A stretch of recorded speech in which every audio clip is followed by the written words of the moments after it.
ગુજરાત પોલીસને હવે જનતા બોલી બોલીને થાકી ગઈ છે કે દારૂબંધીની અમલવારી કરાવો, પરંતુ પોલીસનું જમીર ક્યારે જાગશે તે સમજાતું નથી। દારૂ પીવાના કારણે 3 લોકોની હાલત ગંભીર બની છે। એક વ્યક્તિનું મોત થતા દારૂબંધીની અમલવારી સામે ગંભીર સવાલો થયા છે। હજુ તો માળિયામાં થયેલા લઠ્ઠાકાંડની ઘટના લોકોના મનમાં ઘા કરી રહી છે। દરમિયાન ગીર સોમનાથમાંથી એક અન્ય ઘટના સામે આવતા ચકચાર મચી ગઈ છે, જેમાં ડોક્ટરે મોતનું કારણ હૃદયનો હુમલો કહ્યો છે, ત્યારે મૃતકના પરિવારે ખરાબ દારૂને જ જવાબદાર ગણાવ્યો છે। ગામના સરપંચે પણ ગામમાં ખુલ્લેઆમ ચાલતા દારૂના વેપારની ટીકા કરી છે। આવો વિગતે વાત કરીએ શું છે સમગ્ર મામલો। નમસ્કાર, હું છું આસિફ કાદરી અને સ્વમાન સાથે તમારું સ્વાગત છે। ગીર સોમનાથ જિલ્લાના ઉના તાલુકાના સિલોજ ગામમાં એક યુવકના શંકાસ્પદ મોતને લઈને ખળભળાટ મચી ગયો છે। મૃતકના પરિવારજનો અને ગામના સરપંચે આ મોતની પાછળ દારૂના સેવનને જવાબદાર ગણાવતા ગંભીર આરોપ કર્યા છે। પરિવારના જણાવ્યા મુજબ યુવકનું મોત દારૂ પીધા બાદ થયું હતું। તેમનું માનવું છે કે મૃતકની પત્નીએ પણ દારૂના દૂષણના કારણે જ પોતાના પતિનું મોત થયા હોવાના આરોપ કર્યા છે। તો બીજી તરફ ગામના સરપંચે પણ સિલોજ ગામમાં દારૂના બેફામ થતા વેચાણ પર ગંભીર આરોપ લગાવ્યા છે।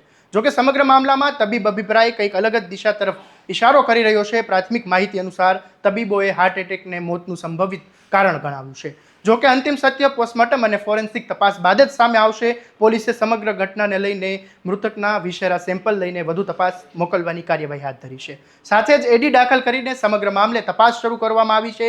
હવે ફોરેન્સિક અને લેબોરેટરી રિપોર્ટ આવ્યા બાદ જ સ્પષ્ટ થશે કે મોતનું વાસ્તવિક કારણ શું હતું। અહીં સૌથી મોટો સવાલ એ છે કે દારૂના દૂષણને લઈને થઈ રહ્યો છે, કારણ કે ગામના સરપંચે આક્ષેપ કર્યા છે કે વિસ્તારમાં દારૂનું વેચાણ બેફામ રીતે ચાલી રહ્યું છે। જો આરોપમાં સત્ય હશે તો પછી સવાલ પોલીસની કામગીરી પણ સામે પણ ઊભો થાય છે। જો કે પોલીસનું કહેવું છે કે સમયાંતરે દારૂની રેડ પણ કરવામાં આવે છે, ગુનાઓ પણ નોંધવામાં આવે છે, પરંતુ લોકો પૂછે કે જો કાર્યવાહી નિયમિત થતી હોય તો પછી ગામડા સુધી દારૂનું દૂષણનું જાળું કેવી રીતે પહોંચે છે અને વારંવાર આવા આક્ષેપો કેમ સામે આવે છે। સાંભળો મૃતકના પત્ની નીરુબેન શું કહી રહ્યા છે।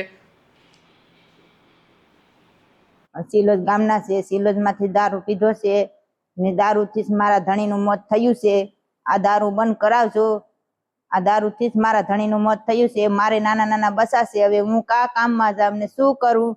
આ દારૂ વેચવાનું બંધ કરજો ને મારા ધણી અમારા સિલોજ ગામમાંથી દારૂ પીતા હતા ને નાથી જ મારા ધણીનું મોત થયું છે ને ઈ દારૂ વેચી મોત થયું છે મારા ધણીનું ને મારું નામ નીરુબેન છે ને આ દારૂ વેચી મારા ધણીનું મોત થયું છે ને દારૂનું બંધ કરાવજો હવે।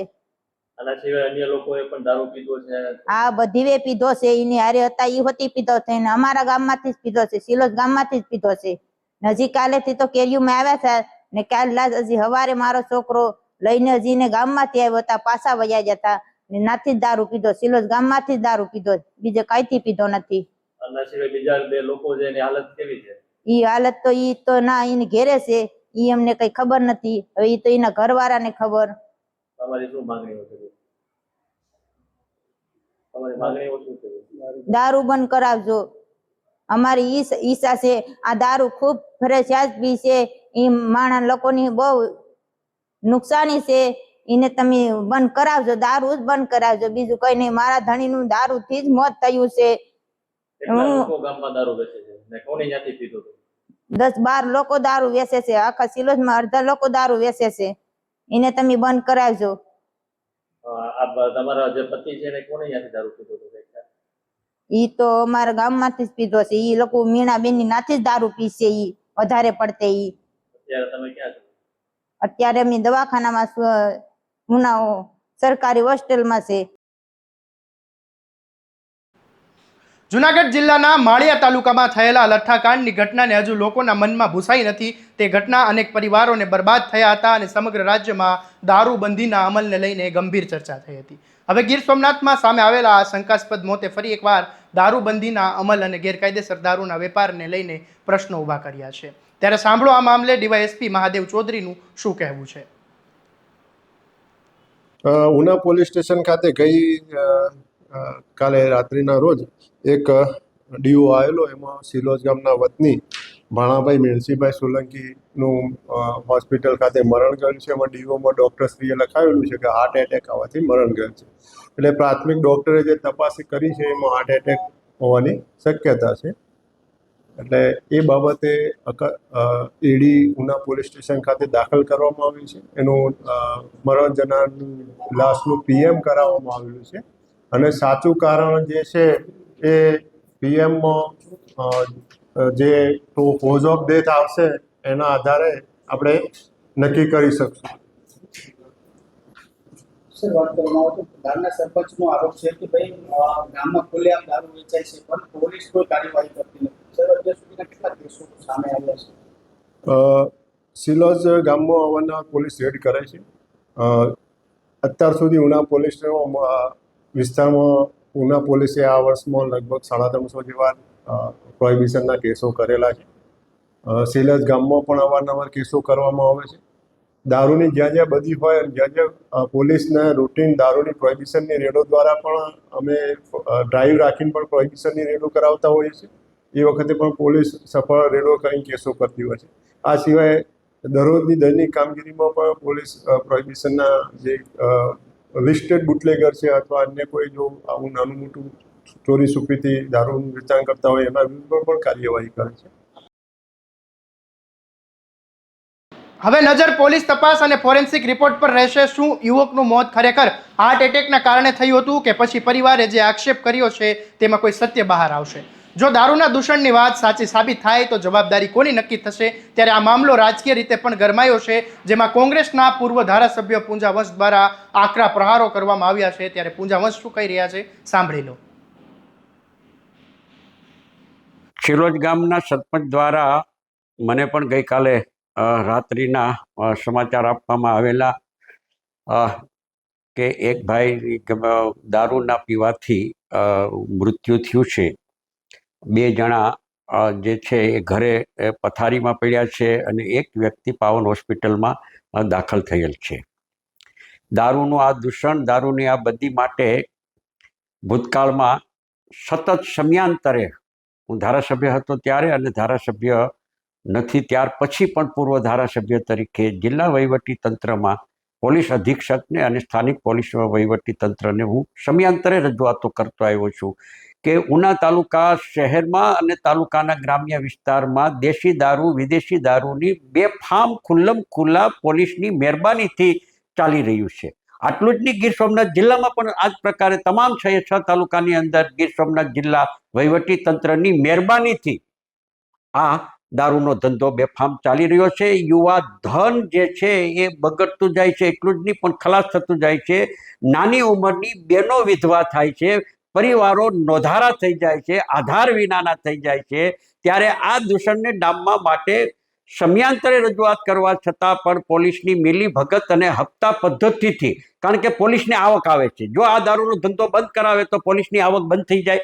આવક બંધ ન થઈ જાય એટલા માટે પોલીસ ખુદ માથે રહીને આ ધંધો, સાથે રહીને આ ધંધો દારૂનો બેફામ ધંધો કરાવે છે અને નાની ઉંમરની કુમળી બહેનોને વિધવા બનાવવાનું કામ કરવામાં આવી રહ્યું છે. આટલું જ નહીં, મેં ભૂતકાળમાં 1/10/22 રોજ પણ મેં પોલીસ અધિક્ષકને કાગળ લખ્યો છે. ધંધુકા તાલુકાના બરવાળા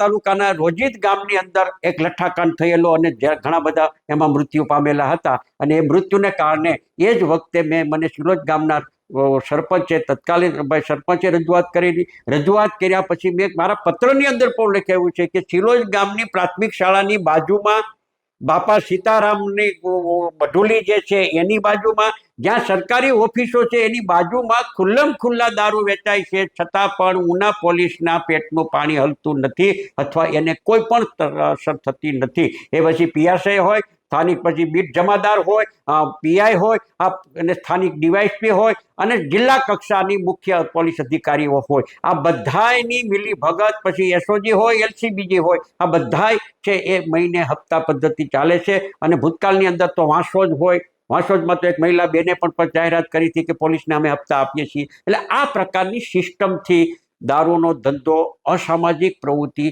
રોકટોક વિના રોકટોક, બેફામ ખુલ્લમ ખુલ્લા આજે પણ ઉના શહેરની અંદર, એ પછી વરલી મટકાના ધંધા હોય, દારૂનો ધંધો હોય. અહીંયા ઉના વડલા પોલીસ ચોકી છે, ત્યાંથી મચ્છુંદી નદીની અંદર જાઓ તો ત્યાં દારૂ વેચાય છે. ડીવાયએસપી કચેરી છે એના પાછળના ભાગની અંદર સુગર ફેક્ટરીના રોડ ઉપર જાઓ તો ત્યાં તો વેચાય છે. અહીંયા બસ સ્ટેન્ડ છે એ બસ સ્ટેન્ડની પાછળના ભાગની અંદર તમે ચકાસણી કરવા જાઓ તો ત્યાં પણ સાંજના ભાગે બેફામ દારૂ વેચાય છે.